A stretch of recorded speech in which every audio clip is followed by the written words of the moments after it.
Now, more of Illinois Rising, presented by the Illinois Opportunity Project, the only show directly addressing the problems and solutions for Illinois.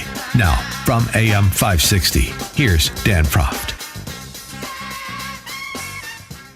Dan Proft back with Joe Kaiser, writer for the Illinois Policy Institute, on this edition of Rising. And Joe, this blockbuster story out this week, unbelievable story about sexual abuse of students in the Chicago public schools. Chicago Tribune reporters, the title of this expose, Betrayed, finding, after threatening the district with a lawsuit to force disclosure of CPS documents, finding the district acknowledging that its law department had investigated 430 reports that employees had sexually abused, assaulted, or harassed students since 2011, the year that Tiny Dancer came to power in Chicago. 430 reports. In 230 of the cases, so more than half, investigators found credible evidence of misconduct, according to the district. And, we're talking about, in some cases, bullying and inappropriate conduct. And in other cases, we're talking about rape and other incidents of sexual abuse of children in the Chicago public schools.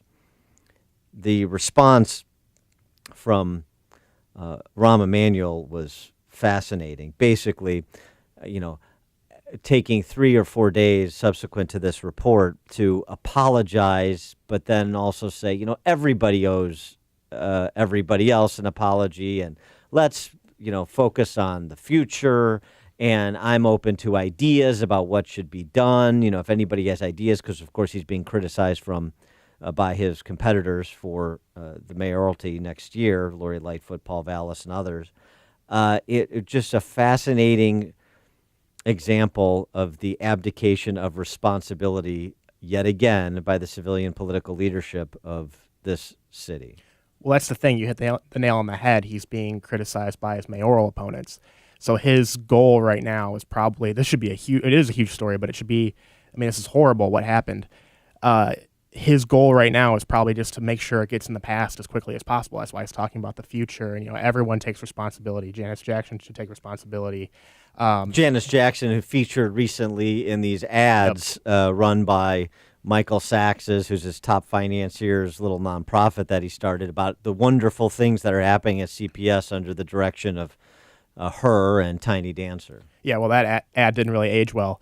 But his goal is seemingly, and this is kind of how he approached, the Laquan McDonald case or anything else, now that he's in campaign season, is to get this behind him as quickly as possible. That's kind of what his focus likely is to how he can take this story and put it in the past and move forward and get it off people's minds instead of actually correcting an issue. Right, and also it's like the classic case of innocent bystanderism. He learned this at the feet of the master, Richie Daley. It's kind of like bad things happening at CPS. Somebody should do something about that. Okay, why don't we start with the guy in charge of the schools? So how about that as a place to start? Because the interesting thing about, among many interesting things about this expose, you had teachers and administrators, principals failing to abide the law in terms of their duty to report such incidents to DCFS, to the police, kind of handling it themselves internally, because the whole system is set up for the convenience and benefit of the adults.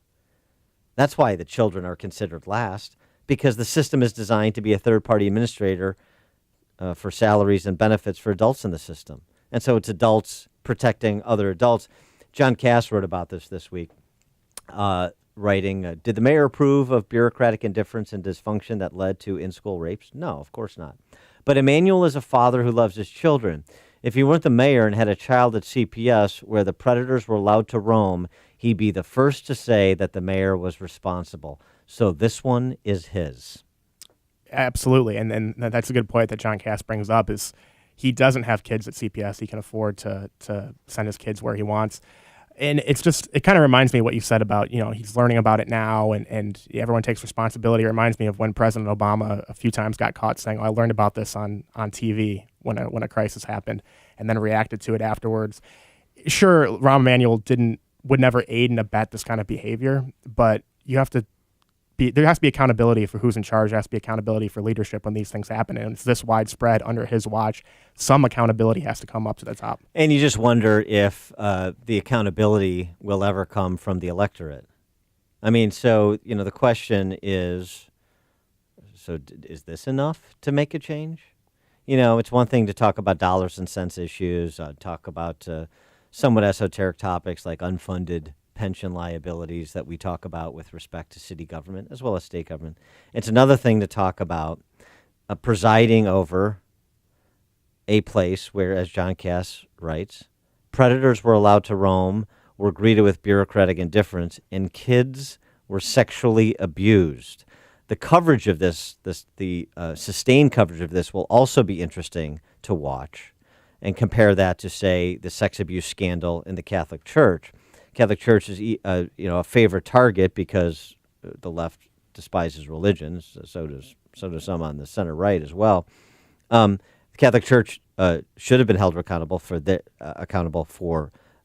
terrible sex abuse scandal that was allowed to metastasize under the bureaucratic indifference of church elders. But priests went to jail. Hundreds of millions of dollars in settlements have been paid out. There has been and continues to be some reckoning there. The question is, when will the reckoning ever come to Chicago?